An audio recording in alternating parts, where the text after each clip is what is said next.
This session is on the nationally consistent collection of data on school students with disability, also known as NCCD. I just wanted to start very briefly with some facts, and as you can see here, there's an infographic that gives a visual of some of those statistics that relate to people with a disability. So Australians with disability are far less likely than others to go past Year 10 at school. They earn half as much as Australians without disability. They have a 45% likelihood of living at or below the poverty line. And the next one wasn't surprising to me and may not be surprising to you either, that mental health problems and mental illness are among the greatest causes of disability, diminished quality of life, and reduced productivity. So that's just some facts.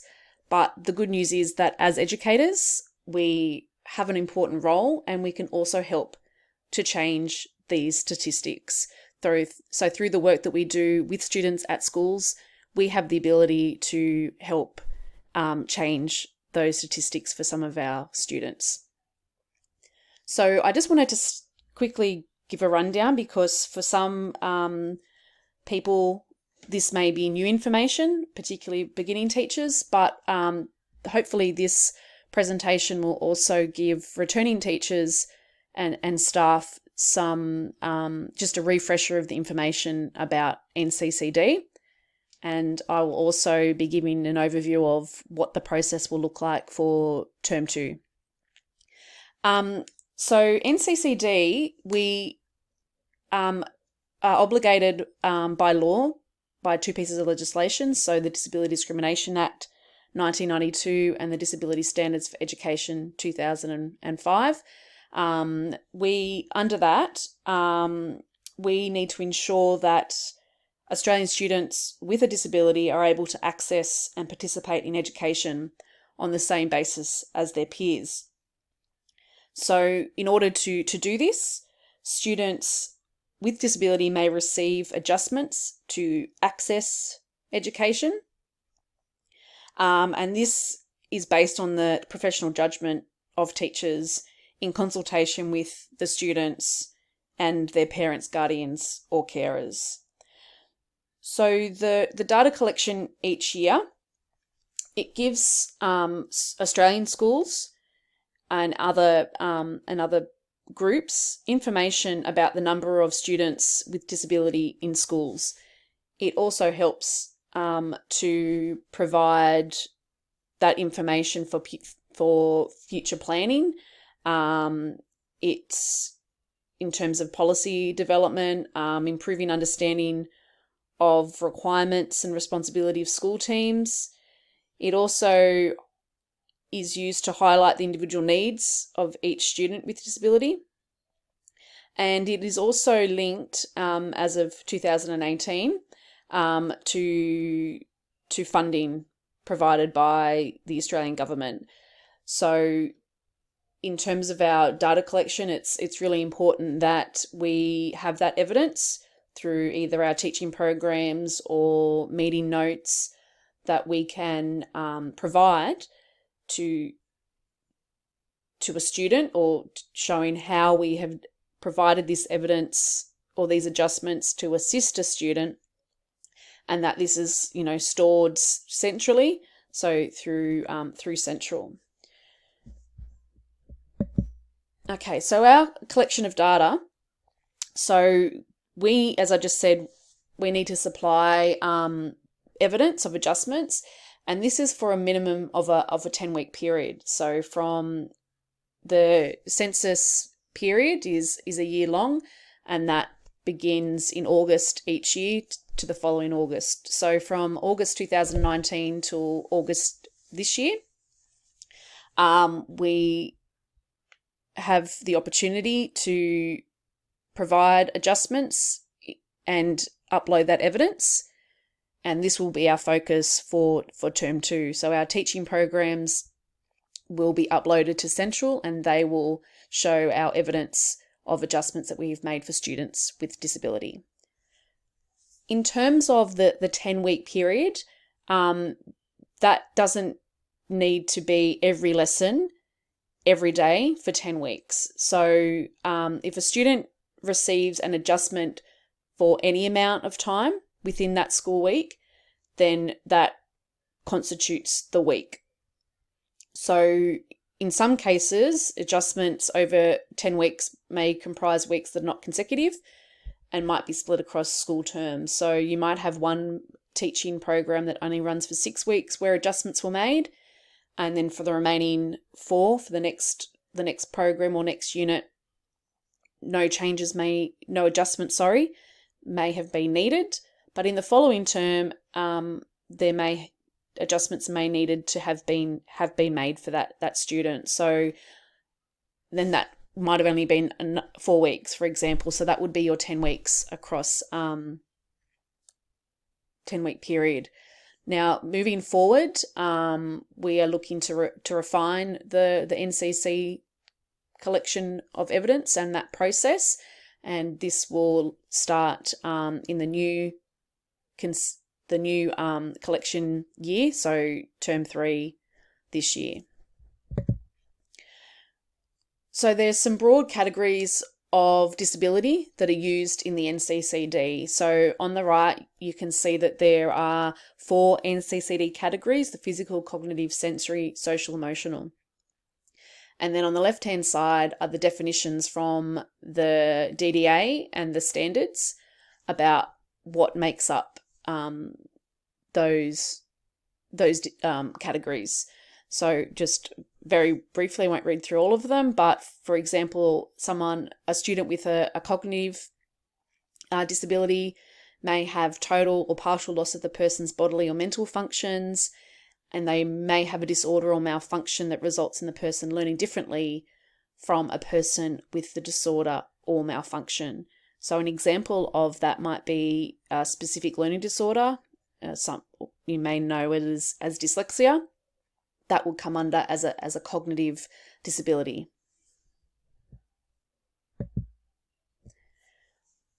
So some potential adjustments that may be made can be made over the following areas. So curriculum planning, teaching and learning, assessment, extracurricular activities, environment and infrastructure, resources, community, and instruction.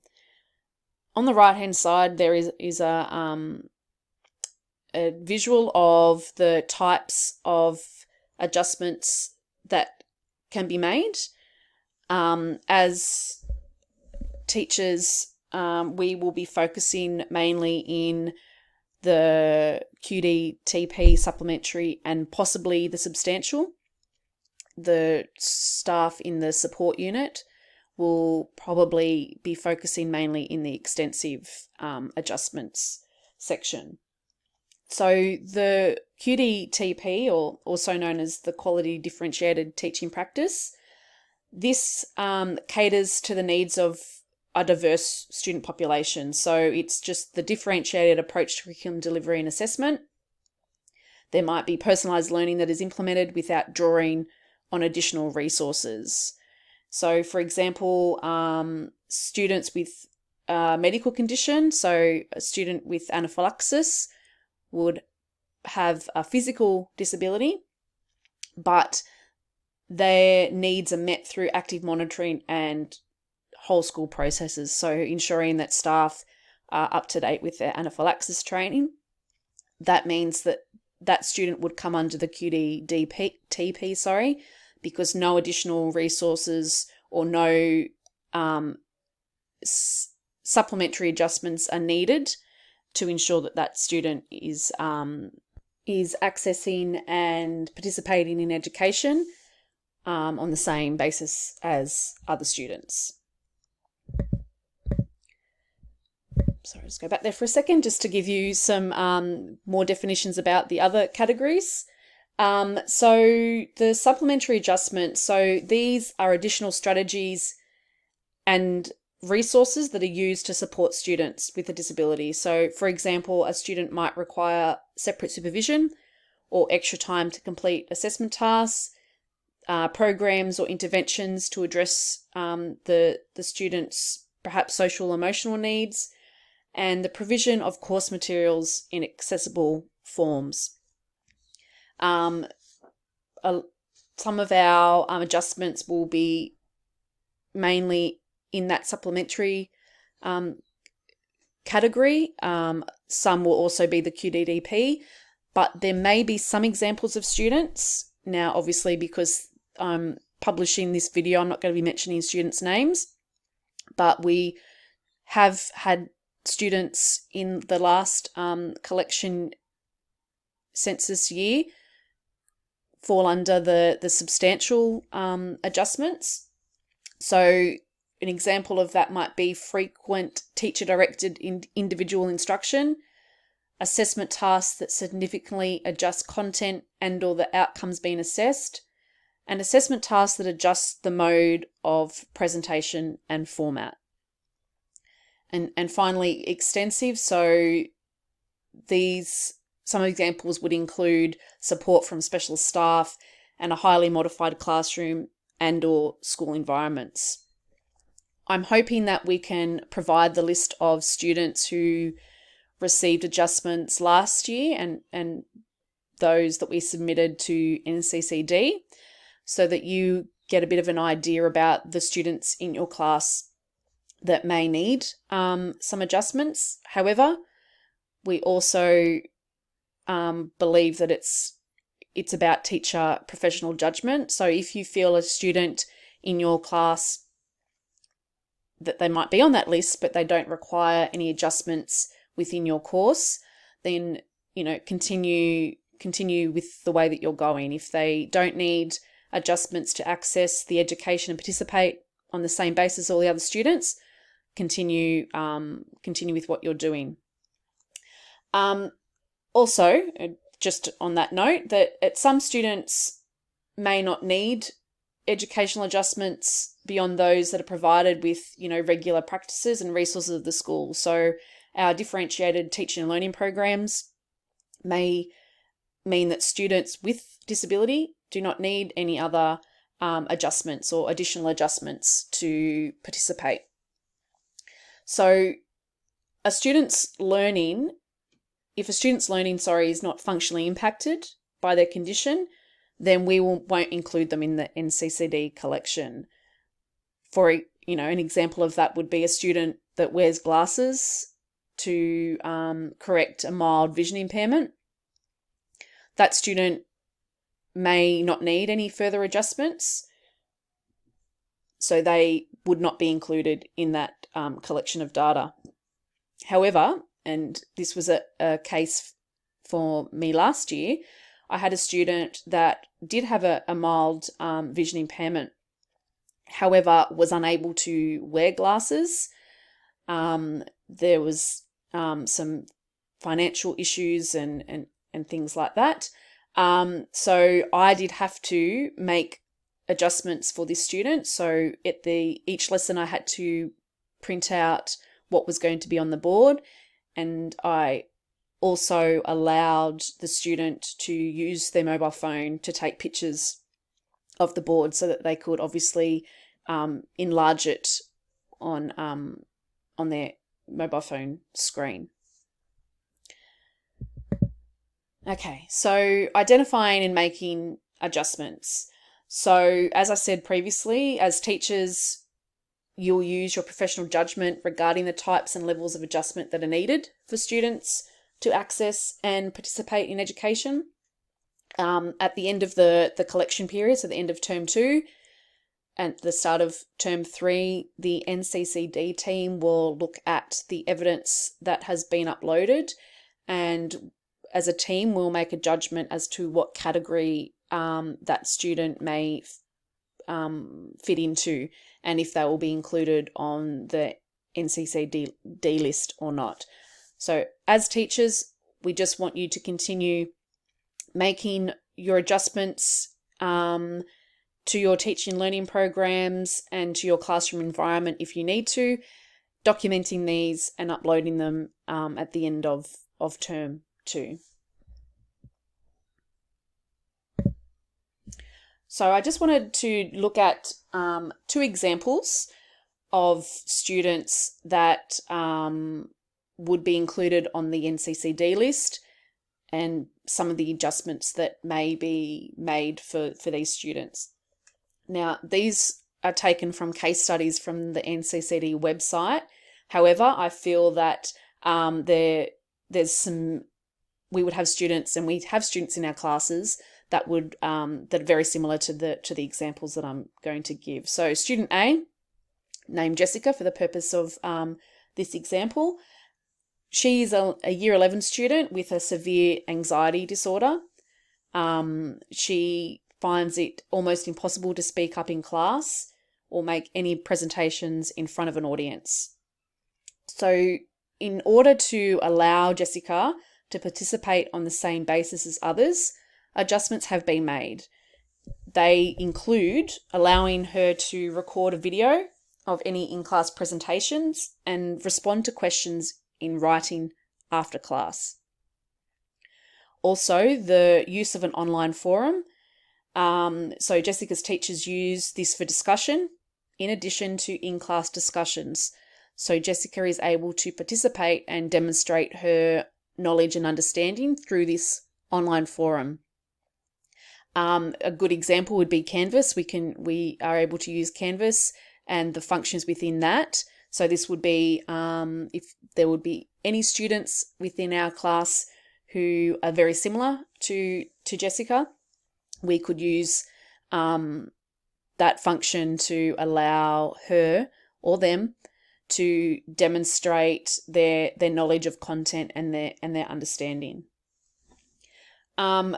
A timeout pass has also been provided to Jessica. So when she's feeling overwhelmed or anxious, she's able to use that and go to a designated place that has been agreed with by the deputy, perhaps in this case.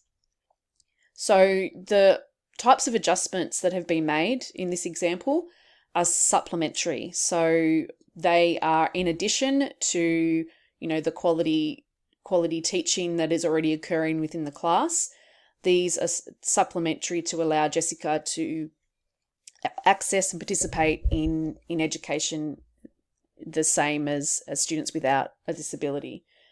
And the category for disability would be social emotional. Okay, so example 2, again, there are students that would be very similar to student B, Leon, at our school. So he is a year 7 student with specific learning disorder, dyslexia in this case, and he also has mental health difficulties. He has difficulty sleeping and concentrating, and he has reported and said to his family that he feels jumpy and he can display irritable behaviors. And there are occasions where he also becomes socially withdrawn.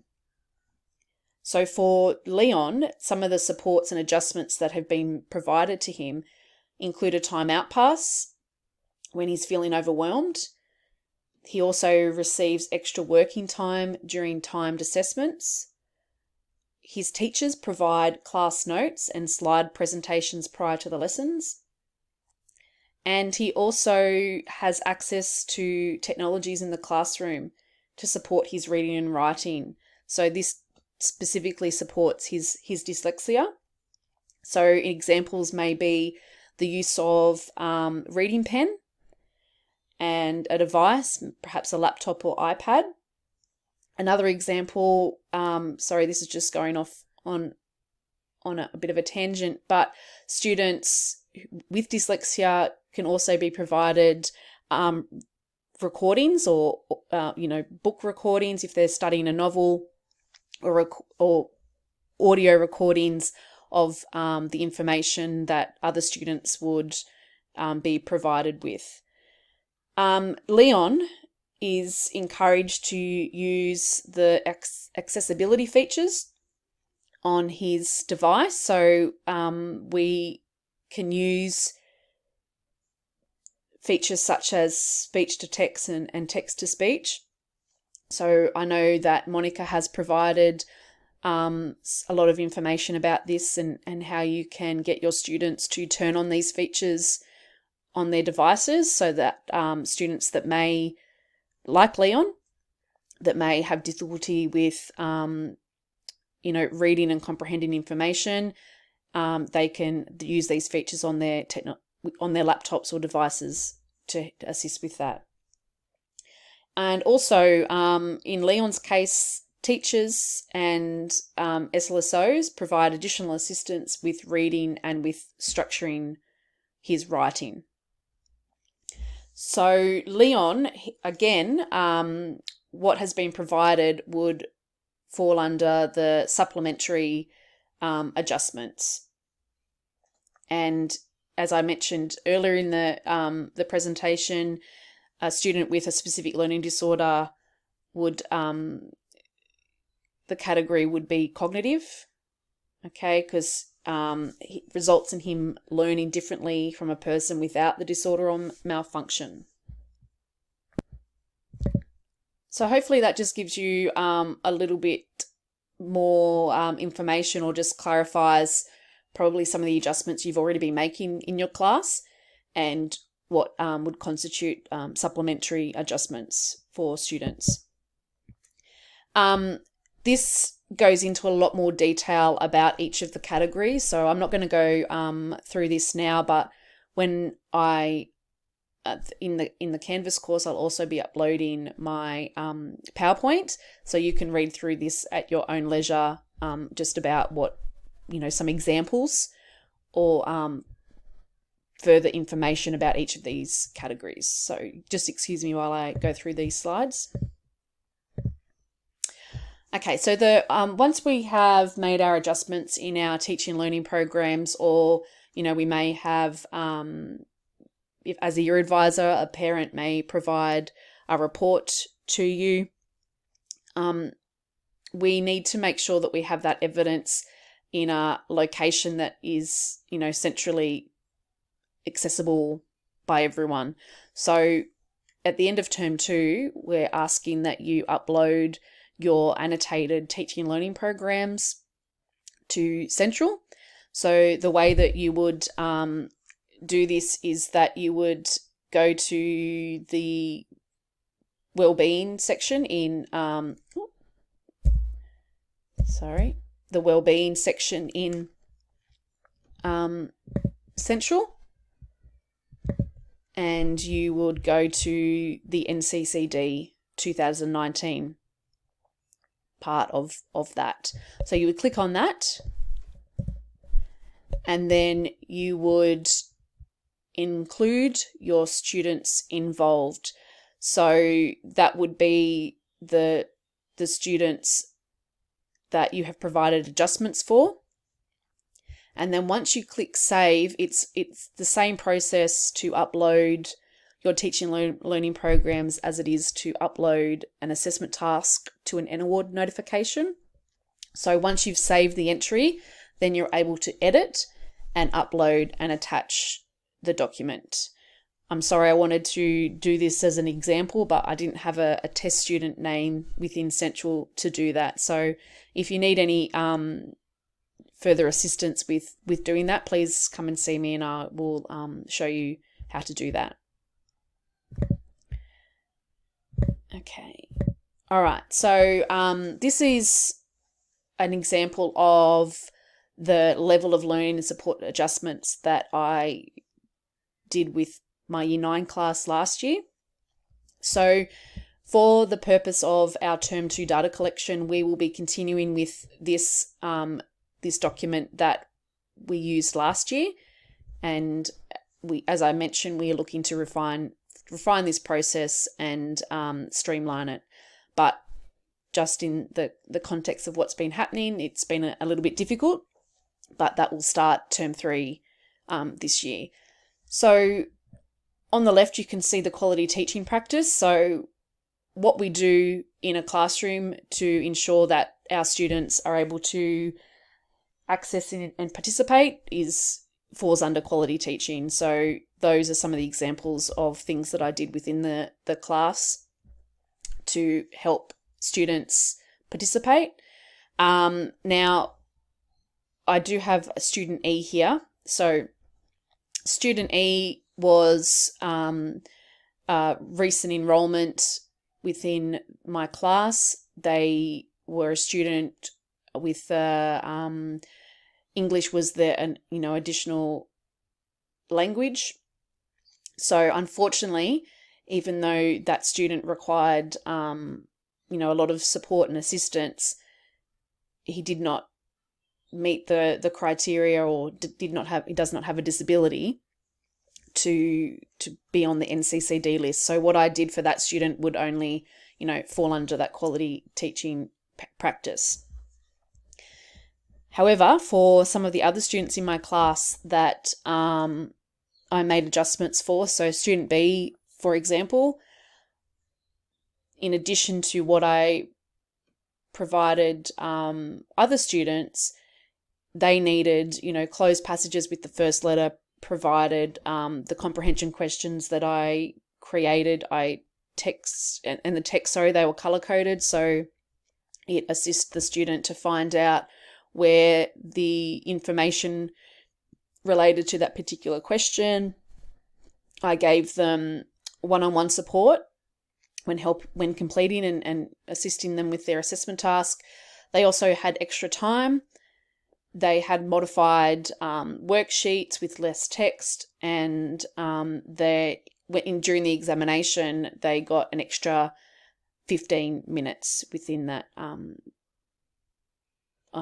as opposed to some other students, in order to allow this student to demonstrate their knowledge and understanding and assist with making sure that it was on the same basis as the other students.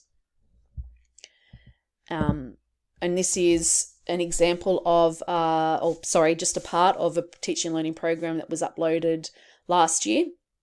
So this is Natasha Arman's teaching and learning program for 8 English 6. So in that class last year, fast track class. So as you can see, there are adjustments being made for particular and individual students. So that is done through their I just had a mental blank then, through their initials. Okay, so in addition to the YouTube clip that students watched as a class, Natasha provided supplementary adjustments to some students, and they were given a fill-in-the-blank notes. So that was a supplementary adjustment for those students to ensure that they were able to access and participate in the learning for that lesson. So if you are making, going to go back to if you're using your professional judgment, if you make adjustments for students and they do not have a confirmed disability or learning difficulty, however you feel that they may, please continue to provide those adjustments, especially if they are allowing the student to, meet the outcomes and demonstrate their knowledge and understanding.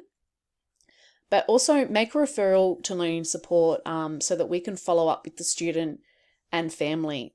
I know that there are some students that this has been done for in the past, and we want to be working with the students and their families to ensure that they're participating and accessing education the same as other students at school. And sometimes it's a bit of a long process, particularly with testing, as our counsellor, at the moment cannot do all the testing necessarily that we need done. But, having that conversation with the family initially will help with that process later on. So please keep doing what you're doing. And as I said, if you have any concerns, please speak to someone from Learning Support and we can follow that up. Okay, so just to recap, so for term 2, you will continue annotating your teaching and learning programs, showing your evidence of adjustments for students with disability in your class.